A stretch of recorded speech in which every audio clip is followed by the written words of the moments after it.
چلیے دوستو، افراد کامل جو ہوتا ہے ہمیشہ تجلی ذات میں بس قطب مدار خاص ہوتا ہے اور افراد عکس الخاص ہوتا ہے، یعنی اسپیشل آف اسپیشل۔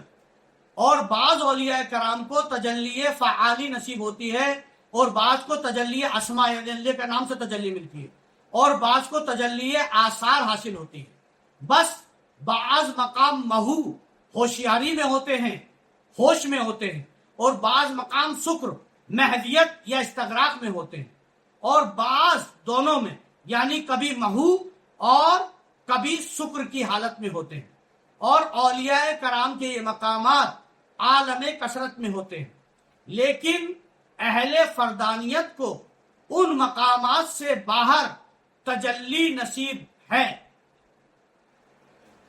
اور فردانیت لا مکان ہے، فردانیت لا مکان ہے۔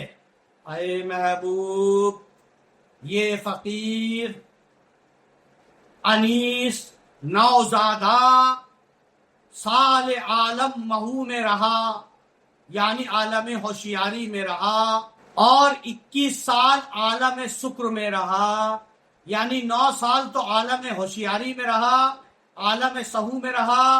یہ جو حضرت نصیر الدین چراغ دہلی کے خلیفہ ہیں، جنہوں نے حضرت محمد بن جعفر نصیر حسینی، جنہوں نے کتاب لکھی بحر المعانی، یہ کہہ رہا ہے 9 سال تو میں مقام حالت سہو میں رہا اور 21 سال جو ہے وہ عالم شکر میں رہا، اس حد تک کہ مجھے کچھ خبر نہ تھی۔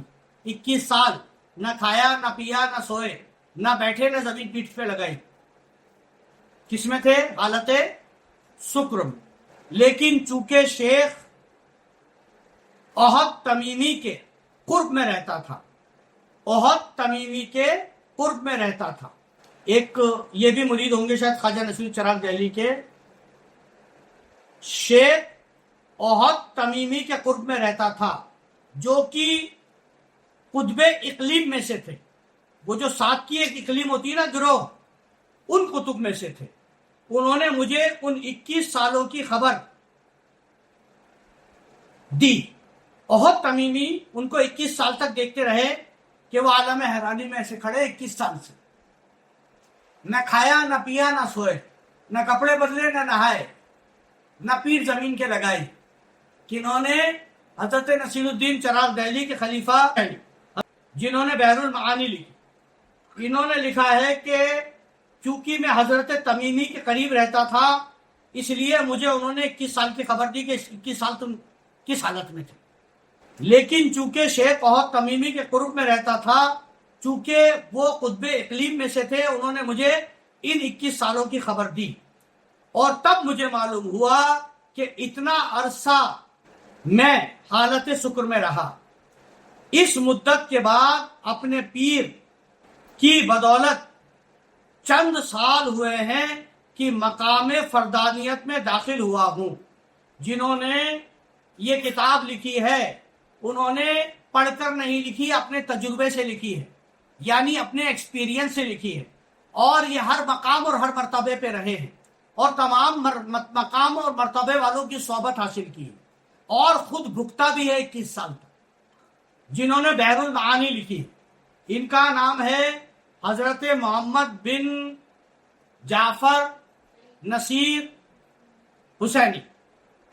اب آگے، اور پھر یہ بھی مقام فردانیت پر پہنچے۔ حضرت خواجہ نصیر الدین چراغ دہلی کے یہ خلیفہ، یہ بھی مقام فردانیت پر پہنچے۔ اے محبوب، فردانیت جو اس فقیر کو حاصل ہوئی ہے، اس مقام لاہوت میں گم ہونے کا نام ہے۔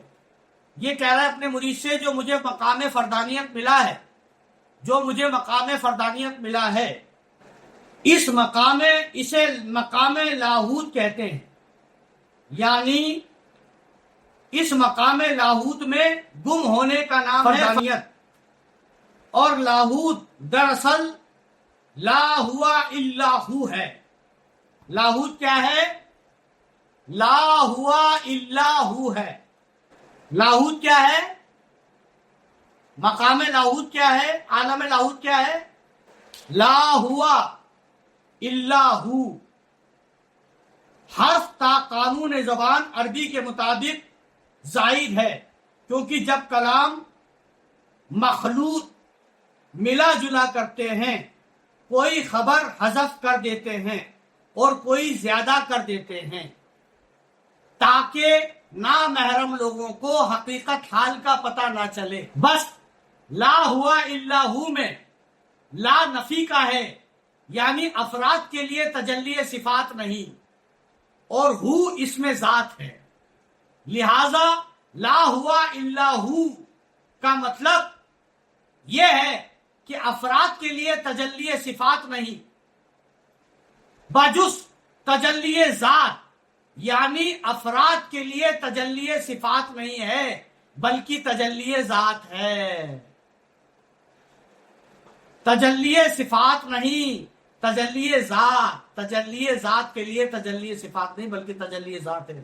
بس افراد کے لیے ہمیشہ مقام لاہوت یعنی تجلی ذات ہے، اور لاہوت یعنی افراد کے لیے کوئی مقام نہیں، لا الہ الا ہو، کیونکہ یہ تمام حدود سے بالاتر ہے۔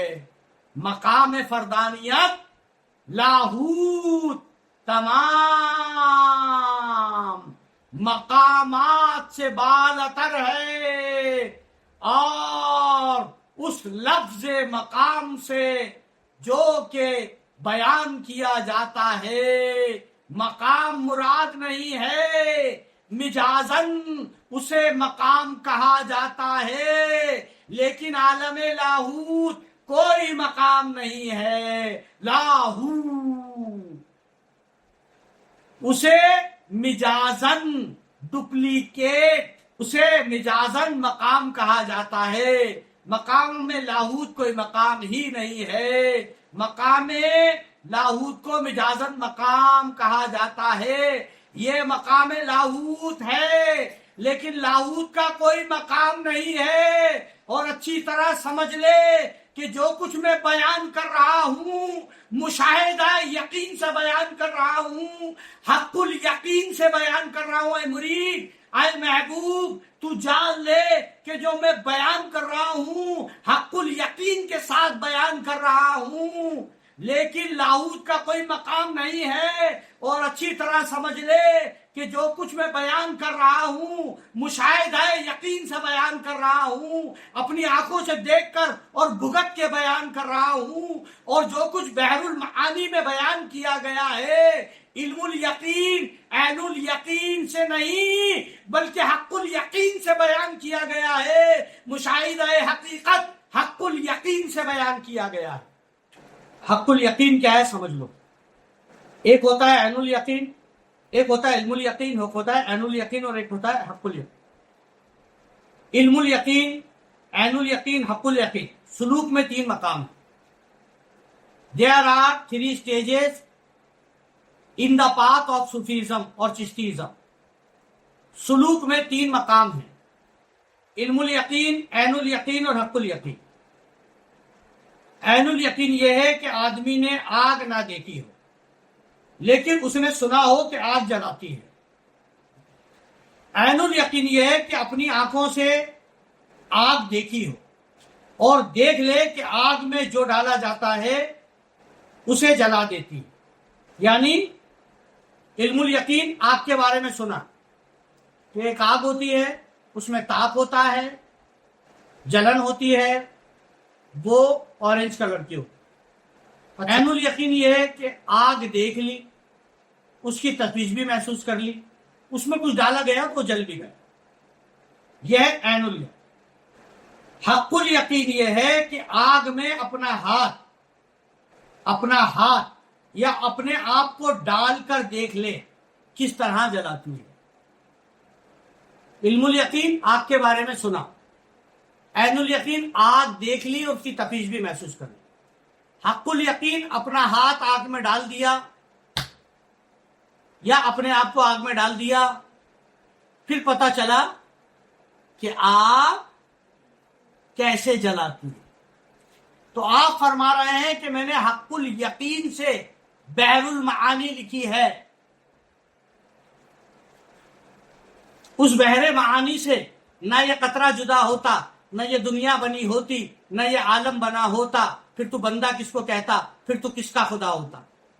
آپ فرما رہے ہیں میں نے یہ کتاب حق الیقین سے لکھی ہے، اپنے آپ کو آگ میں ڈال کر دیکھ لے کہ وہ کس طرح جلاتی ہے۔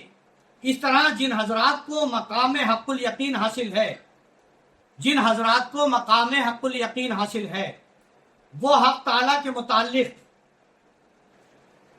علم و مشاہدہ سے بھی آگے گزر کر، جن لوگوں کو حق الیقین حاصل ہے وہ حق تعالیٰ کے متعلق علم اور مشاہدہ سے بھی آگے گزر کر ذات حق میں اس طرح فنا ہو جاتے ہیں کہ جس طرح لوہا آگ میں جا کر آگ بن جاتا ہے۔